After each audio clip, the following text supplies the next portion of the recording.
네, 이 시간 하나님께서 우리에게 주시는 말씀 보도록 하겠습니다.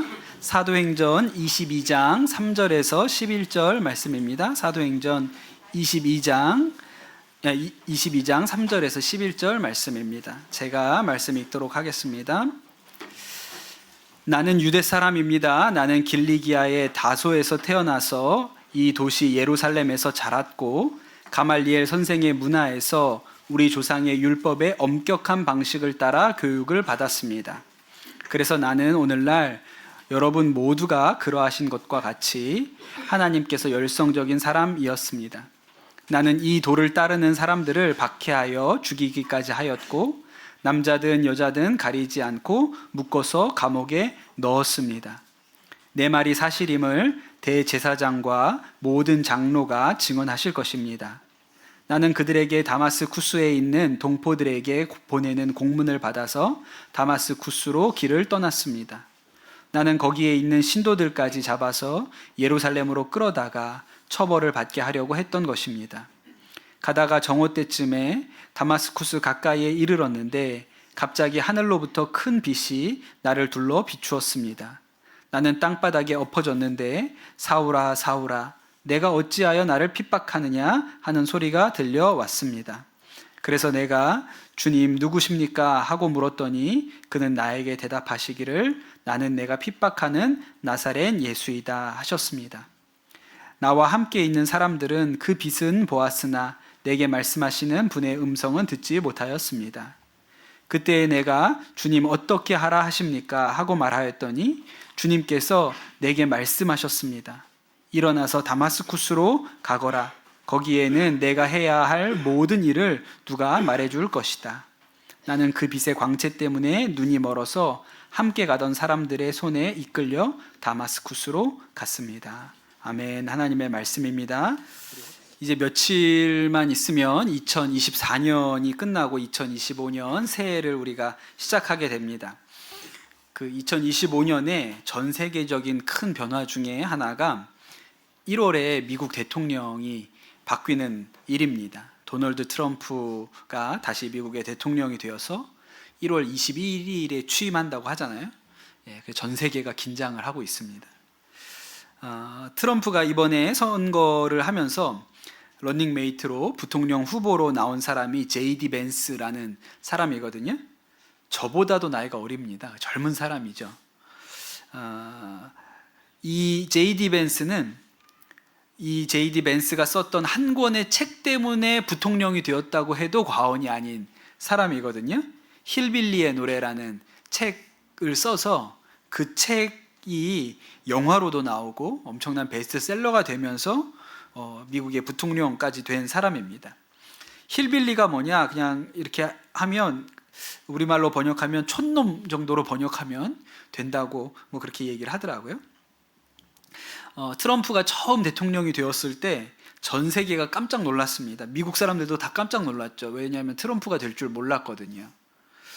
그러면서 이제 사람들이 찾아본 것이 누가 도대체 저 사람을 찍었을까? 그렇게 찾아보니까 미국의 러스트벨트라는 퇴락한 공업지대에 살고 있는 백인들, 흔히 우리가 그런 사람들을 힐빌리, 레드넥 이렇게 부르리우는 가난한 백인 남자들이 트럼프를 지지했다 이렇게 알려지게 됐죠. 그때 이 벤스가 자신의 자전적인 이야기, 내가 힐빌리로서 어떻게 성장했고 어떻게 자라왔고 내 인생이 어떻게 변화되었는지에 대한 책을 쓰면서 힐빌리라는 사람들이 이런 사람들이구나 이게 사람들이 알게 된 거예요. 그래서 그 책이 엄청나게 팔렸고 그래서 지금 부통령의 자리까지 오게 됐죠. 벤스의 어머니는 약물 중독자였습니다. 그러니까 자녀를 키우는 일이나 가정일에 거의 관심이 없었고 아버지와 남편과 일찍 이혼해가지고 벤스는 아버지가 일찍 떠나버렸고 엄마는 계속 남자친구가 바뀌었는데 그럴 때마다 아버지가 바뀌는 그런 일들을 경험하면서 아주 불안하게 어린 시절을 보냈어요. 그가 살았던 이 동네는 아주 가난하고 사람들은 꿈이 없고 일도 하지 않고 대부분 정보 보조금에 의해서 일합니다. 일하는 사람들이 도리어 손가락질 받는 그런 동네에서 자랐다는 거예요. 그러다 이 벤스가 나중에 할머니 집에서 할머니의 양육을 받으면서 할머니는 이 동네 사람들처럼 살면 안 된다. 절대로 이 동네 사람들처럼 살지 말아라. 그렇게 할머니 아래서 자라면서 이 삶이 좀 안정되기 시작했죠. 대학에 가고 싶은 마음이 있었는데 대학 갈 돈이 없었습니다. 그래서 대학 대신에 택했던 곳이 해병대예요. 이름도 대학 같지 않습니까? 인간 개조에 대해서는 서울대, 연세대보다 해병대가 훨씬 낫습니다. 해병대에 가가지고 처음으로 자기 관리, 노력, 규칙, 이런 게 있다는 걸 처음 알았다는 거예요. 그래서 그 군대 생활을 하면서 스스로 노력하고 관리하고 그런 일들을 하죠. 어떤 음식을 먹어야 몸에 건강한지도 군대에서 처음 배웠다 그랬습니다. 전역 후에 군에서 주는 장학금을 받아서 대학에 들어갔고 나중에 예일대 로스쿨까지 가게 돼서 이 사람의 삶이 완전히 역전이 되게 됩니다. 그래서 이 얘기를 책으로 써서 내서 힐빌리의 노래라는 책을 써서 내서 아주 미국뿐만 아니라 전 세계에서 사람들이 열광적인 반응을 일으켜냈죠. 그리고 지금 이제 미국 부통령까지 되게 되었습니다. 가끔 우리가 수련회나 우리가 교인들 모이는 모임에 가면 하는 프로그램 중에 인생 그래프라는 게 있습니다. X축, Y축을 그려놓고 나의 인생에 대해서 보통 이렇게 가로축은 나이고요. 세로축은 인생의 고저죠. 좋았던 때는 높게 찍고 안 좋았던 때는 낮게 찍고 그래서 인생을 이렇게 뭐 중학교 때 어땠고 고등학교 때 어땠고 결혼하고 어땠고 이렇게 꺾은 선 그래프로 그려보는 겁니다. 그리고 이 그래프를 사람들한테 보여주면서 내가 왜 이렇게 그래프를 그렸는지를 설명해내는 게 그 인생 그래프죠. 만약에 여러분 우리에게 우리의 인생에 대해서 이야기해야 될 시간이 짧다면 보통 인생 그래프를 시작하면 한두 없이 길어집니다. 하고 싶어 할 얘기가 너무 많기 때문에 한두 없이 길어지는데 그러지 말고 아주 짧은 시간 동안에 우리의 인생에 대해서 이야기해야 된다면 여러분은 무슨 이야기를 하시겠습니까? J.D. 벤스의 경우에는 그 짧은 시간에 가장 중요한 얘기 하라 그러면 할머니 아니면 해병대 이야기 하겠죠. 왜냐하면 그것이 그의 인생의 분기점, 인생이 새롭게 되어지는 기간이기 때문에 그렇습니다. 사도 바울이 예루살렘에 이제 와 있습니다. 올라오기 전에 이미 예루살렘에 올라가면 어려운 일이 닥칠 것이다. 결박당할 것이다. 이런 얘기를 많이 들었는데 결국 예루살렘에서 큰 소동이 벌어집니다. 유대인들이 바울이 들어온 것을 보고 바울을 가리켜서 저자는 민족의 배신자이다. 율법을 지키지 말라고 한 자이다. 막 그렇게 비난하고 또 이 바울이 성전에 이방인이 들어오면 안 되는데 이방인을 데리고 들어왔다. 그렇게 이야기를 거짓 누명을 씌워서 이 바울을 붙들어서 끌고 갑니다. 막 사람들이 소리 지르고 끌고 가고 뭐 옷이 찢어지고 뭐 이런 아주 대혼란이 벌어지게 된 것이죠. 예루살렘 안에서 이런 소동이 벌어지니까 그 예루살렘 안에 와 있던 로마 군대가 출동을 합니다. 그래서 이 바울을 구해내고 그 군중과 딱 떼어놓지요. 그러자 이 군중들은 성에 차지 않아서 저 사람 죽여야 된다. 저 사람은 살려두면 안 된다. 예수님께 소리쳤던 것과 똑같이 그렇게 소리를 칩니다. 로마 군인이 이 바울을 따로 데리고 가는데 바울이 이 로마 군인한테 이야기를 하는데 아주 유창한 그리스어를 하는 거예요. 그러니까 이 군인이 깜짝 놀랐습니다. 이 사람이 어떻게 그리스 말을 하지? 그렇게 깜짝 놀라요. 그러면서 바울이 내가 길리기아 다소 사람인데 저 사람들한테 한마디 말할 수 있는 기회를 내게 주시라. 그렇게 부탁을 합니다. 그리고 그 부탁을 받은 이 로마 군인이 좀 이렇게 당황스럽죠. 너무 이 사람이 유식한 사람인 것 같으니까 그러면 한번 해보라. 그래서 층계 위에 서서 자신을 향해서 고함치고 있는 그 군중들을 향해서 이야기를 하는 거예요. 여러분이라면 이렇게 절체절명의 위기의 순간이죠. 다 나에 대해서 적대적인 그 유대 사람들이 나를 향하여 소리치고 있는 이런 순간에 말할 기회가 주어진다면 무슨 얘기를 하시겠습니까? 바울은 무슨 얘기를 했냐면 자신의 간증을 합니다. 내가 예수님을 만나서 어떻게 달라졌는지 이야기를 해요.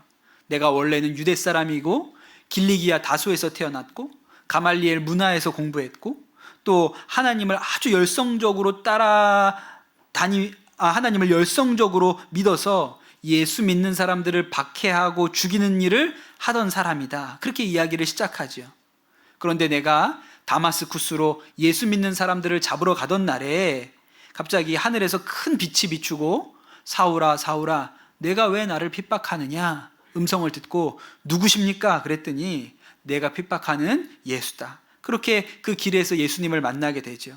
그가 그 시력을 잃고 다마스쿠스로 인도가 되었는데 거기에서 세례를 받고 예수님을 믿게 되고 또 시력이 회복하게 되었습니다. 그래서 그 후로는 이방인들에게 예수님을 전하는 사람이 되었다라고 이야기해요. 딱 여기까지 얘기했습니다. 그 다음부터 막 소리 질렀기 때문에 더 이상 이야기하지 못했어요. 여러분, 이것이 바울에게 있어서 가장 중요한 인생의 스토리였어요. 가장 중요한 순간에 말해야 되는 인생의 스토리가 이것입니다. 여러분, 사람이 늘 새로운 얘기를 하는 게 아닙니다. 부모님이 어렸을 때 얘기하잖아요. 그럼 했던 얘기 또 하고 했던 얘기 또 하죠. 누구나 그렇게 하는 것입니다. 제가 설교할 때도 늘 새로운 얘기 하나요? 했던 얘기 또 하고 또 하고 또 하는 거죠. 우리 청소년들이나 어린이들은 제가 설교했는데 지금 전에 했던 얘기인 것 같아요. 그럼 예배 끝나고 저한테 찾아와서 목사님 그거 지난번에 한 얘기인데요 이렇게 와서 얘기를 합니다. 어쩌라고요. 그래서 네. 여러분, 사람이 늘 새로운 얘기 하는 게 아니에요. 했던 얘기 또 하고 또 하고 또 하고 그러는 거죠. 여러분은 늘 새 얘기 합니까? 저도 그냥 했던 얘기 또 합니다.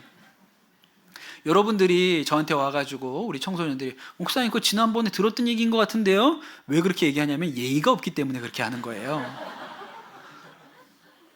어른들도 다 그거 들었던 얘기거든요. 저는 다 들었던 얘기예요. 그런데 어른들은 뭐라고 얘기해요? 얘기 안 합니다. 그저 우리 어른들은 처음 듣는 이야기인 것처럼 결말을 다 알고 있음에도 불구하고 고개를 끄덕끄덕이면서 흥미진진한 표정을 지으면서 듣고 있는 게 예의가 있는 거예요. 원래 말씀은 그렇게 듣는 것입니다. 저만 했던 얘기 또 하고 또 하고 또 하는 게 아니고 사도 바울도 그랬다니까요. 오늘 사도 바울이 그 사람들 앞에서 했던 이 간증이요, 이거 사도행전에만 3번 나와요.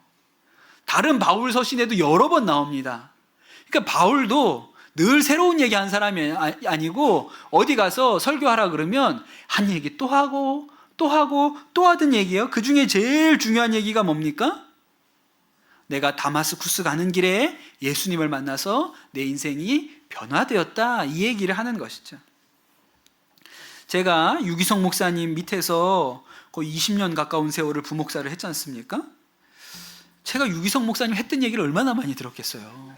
한 얘기 또 하고 또 하고 또 하고. 유기성 목사님 늘 하시는 18번 이야기가 뭡니까?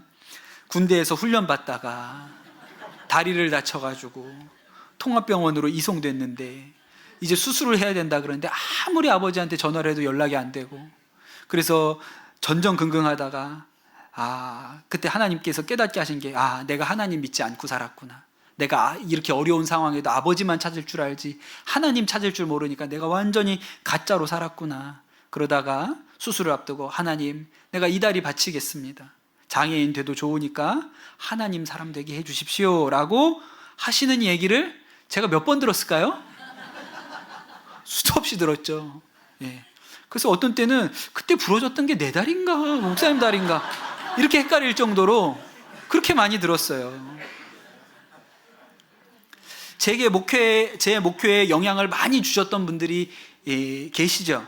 또 한 분이 순회 선교단의 김용의 선교사님, 저한테는 굉장히 귀한 믿음의 선생님이신데, 김용의 선교사님 간증 늘 하시죠. 큰 술집 아들로 태어났어요. 아버지가 얼마나 폭력적이었는지 가족들 모두가 저 인간 빨리 죽었으면 좋겠다, 이게 소원이었다고 그렇게 얘기했습니다. 근데 진짜로 이 아버지가 비명 행사하고 나니 가족들은 먹고 살 길이 없고 지긋지긋한 가난 가운데로 떨어졌죠.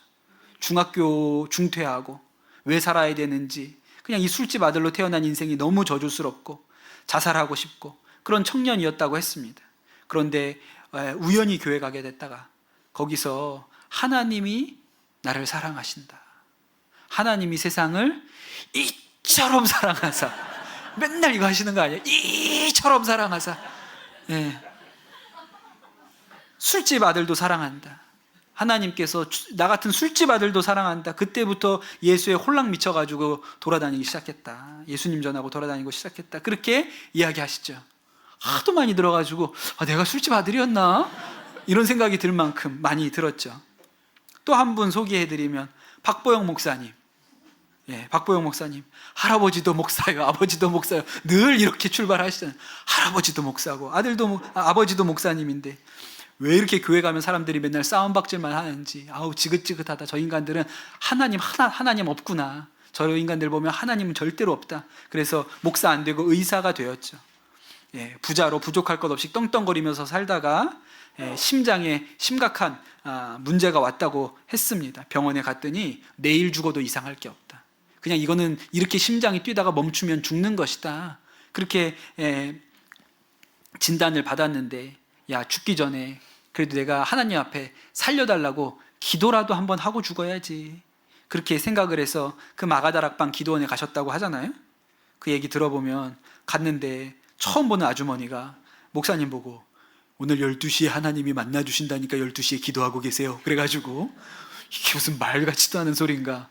근데 자다가 일어나서 12시가 돼서 기도해야 되나 그러고 크리스마스 트리 밑에서 기도하다가 하나님을 만났다. 경험했다. 그래서 심장병이 고쳐지고 그때 가지고 있었던 재산은 다 교회에 가난한 사람들한테 다 나눠주고 신학대학원 들어가서 개척교회 시작하셨다고. 또 이 얘기 얼마나 많이 들었습니까? 여러분, 다 간증이 있는 거예요. 다 간증이 있죠. 저도 청소년들 수련회나 부흥회 때 집회 인도해달라 그러면 제가 중학교 2학년 때 예수님 만난, 수련회 가서 예수님 만난 거, 그래서 예수님 만나고부터 그 다음부터 기도 생활하게 됐고 성경 읽게 됐고, 그래서 내 인생이 변화된 일에 대해서 늘 이야기를 하지요. 별거 아닌 것 같아도, 앞에 목사님 선교사님들에 비하면 별거 아닌 것 같아도 저에게도 하나님이 주시는 간증이 있습니다.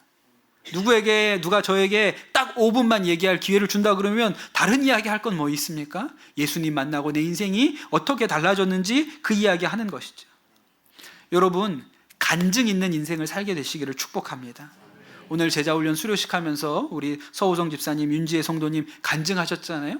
얼마나 복된 일입니까? 하나님께서 내 인생 가운데 행하시는 일이 있다는데 얼마나 복된 일입니까? 특별히 우리 윤지혜 성도님, 지난주에는 아들이 세리 간증하고 오늘은 엄마가 간증하고, 이게 얼마나 복된 일이에요. 얼마나 감사한 일입니까? 그래서 어디 가서 누가 마이크 쥐어주면 소양강 처녀 부르지 말고 우리는 예수님 얘기하는 거예요. 예수님. 저희 예수님이 이렇게 만났습니다. 여러분, 간증의 가장 중요한 요소가 뭘까요? 여러분, 우리 중학생들은 알 거예요. 이거 6학년 때 배운다고 아까 우리 6학년 학생이 가르쳐 줬습니다. 소설의 구성 요소가 뭡니까?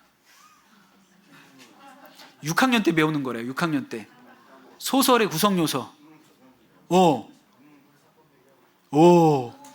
예준아, 맞았어. 뭐죠? 소설의 발단, 전개, 위기, 절정, 결말 아닙니까? 그죠? 발단, 전개, 위기, 절정, 결말이 소설의 구성 요소라고 하죠. 그런데 여러분, 간증의 구성 요소는 뭘까요? 아주 간단하죠. 전과 후입니다. 전과 후. 이전과 이후죠. 여러분, 요새 세상에서 사람들이 얼마나 물건 팔려고 애를 씁니까? 최고의 광고가 뭘까요? 전과 후예요. 전과 후요. 최고의 탈모약 광고가 뭡니까? 얼마나 좋은 성분이 많이 들었는지 가르쳐주면 될까요? 아니요. 사용 전과 사용 후를 보여주는 게 제일 확실한 거죠. 화장품도 사용 전과 사용 후를 보여주면 됩니다. 학원 광고 얼마나 좋은 강사 많은지, 그게 뭐가 중요해요? 가기 전과 가고 나서의 아이의 달라진 성적을 보여주면 제일 확실한 광고입니다. 그럼 사람들이 오죠. 그러니까 여러분, 전과 후가 어떻게 다른지 보여주는 게 최고의 광고예요. 어떤 분의 이야기입니다. 30대 중반까지의 저는 그야말로 개차반이었습니다. 주폭을 일삼던 아버지, 조폭 같은 남자를 새로 만나 두들겨 맞던 어머니, 징글징글한 가난의 연속. 저는 학교에서 잘린 뒤로 집을 뛰쳐나왔습니다. 일찌감치 술을 입에 댔습니다. 한 번 술을 마시면 끝장을 봤습니다. 22의 애아빠가 되었습니다. 딸이 태어나도 저는 변하지 않았습니다. 딸 아이가 먹을 분유가 떨어지든 말든, 기저귀가 있든 없든 저는 그저 내 술 사 먹을 돈만 당장 내 주머니에 들어있으면 아무 문제가 없다고 생각했습니다. 그러던 2008년 어느 날이었습니다. 더 이상 이렇게 살면 무엇하나 싶어서 목을 매려다가 실패한 후 우연히 교회 앞을 지나가다가 교회 안으로 들어갔습니다. 난생 처음 들어와 본 교회 안에서 꺼이꺼이 목 놓아 울었습니다. 또 난생 처음 기도했습니다. 하나님, 술 좀 끊게 해주세요. 제발 저 좀 살려주세요. 더 이상 이렇게 살고 싶지 않습니다. 교회에서 울고 난 바로 다음 날 신기하게도 단 한 번에 그 지긋지긋했던 술과 담배가 끊어졌습니다. 그제서야 딸 아이가 벌써 중학교에 다니고 있다는 사실을 알았습니다. 저는 곧장 검정고시에 도전했고 세월은 또 흘러 작년 가을 공인중개사 시험에 합격했습니다. 공인중개사 합격증을 받은 날 아내는 저를 안고 펑펑 울었습니다. 아내가 통장 하나를 들고 나오더니 아끼며 모은 거라고 사무실을 내보라고 했습니다. 이번에는 제가 아내를 안고 펑펑 울었습니다. 여러분, 이게 부동산 광고라면 믿으시겠습니까? 모두의 부동산 까치산역 3번 출구라고 그 밑에 써 있어요. 진짜 확실한 광고 아닙니까? 화곡동에서 집 구할 일 있으면 다른 데 못 하러 가요. 모두의 부동산 까치산역 3번 출구에 있는 여기 한번 가보시라니까요. 여러분, 간증만큼 광고가 어디 있어요? 전과 후가 이렇게 다르다는데, 내가 개차반으로 살다가 이렇게 새 사람이 됐다는데 잘 해주겠지, 좋은 집 구해주겠지. 그러니 여러분, 바울이 그 위중한 중에 자신을 죽이겠다는 사람들 앞에서 그 얘기를 한 거예요. 내가 이렇게 달라지지 않았는가. 작년에 우리 교회에서 전교인 수련회를 했죠. 작년이라 그러니까 다 놀랍지 않습니까? 한 3, 4년 된 것 같은데, 둘째 날 저녁에 우리 뭐 했는지 기억나세요? 아이들까지 다 같이, 기억 안 나니? 골판지 간증을 했죠. 골판지를 받아가지고 앞면에는 예수님 믿기 전에 나에 대해서, 뒷면에는 믿은 후에 나에 대해서 적었습니다. 그리고 사람들 앞에 나가서 앞면을 먼저 보여주고 뒤집어서 뒷면을 보여줬죠. 그때 참 놀라운 간증, 놀라운 고백들이 많았습니다. 아, 저렇구나, 저런 변화가 있구나. 그리고 그때 보여주었던 그 골판지 간증이 열매 맺는 분들도 제가 목회하면서 많이 봅니다. 우리 교회 여러분 계시죠? 창피할까봐 제가 이름은 호명하지 않겠습니다만 여러분 계시죠? 제가 이 골판지 간증을 여러 번 해봤습니다. 우리 청소년들 데리고도 여러 번 해봤는데 정말 잊을 수 없는 간증이 하나 있어요. 고등학교 3학년 여학생이었습니다. 어머니는 고등부 교사로 열심히 섬기시는 충성스러운 분이셨는데 이 아이는 안타깝게도 은혜가 없어요. 그냥 억지로 끌려서 나왔습니다. 속의 생각은 내가 하여튼 드센 엄마를 만나가지고 어디 딴 데 가지도 못하고 그 쓸데없이 주일마다 예배에 끌려 나온다고 생각하는 그런 딸 아이였습니다. 제가 옆에서 보니까 너무 마음이 안타깝죠. 아니, 좀 얘가, 엄마가 저렇게 열심히 교회 섬기는데 믿음이 잘 들어가고 그럼 얼마나 좋을까, 그런 생각도 하고 기도도 했어요. 그런데 그 수련의 마지막 날 그 골판지 간증을 하는데 이 아이가 앞에 나왔습니다. 그 앞장에 딱 두 글자 적었어요. 슬픔이라고 적었습니다. 내 인생은 슬프다. 난 왜 내가 이렇게 살아야 되는지 모르겠다. 근데 이 아이가 그 앞에서 종이를 뒤집는데 뒷장에 뭐라고 써 있었을까요? 기쁨이라고 써 있었죠. 그리고 그 다음 주부터 얼굴이 바뀌었어요. 기쁘게 나왔습니다. 주일날 억지로 청소년부 예배만 나온 게 아니라 금요일도 나왔어요. 기쁨으로 나왔어요.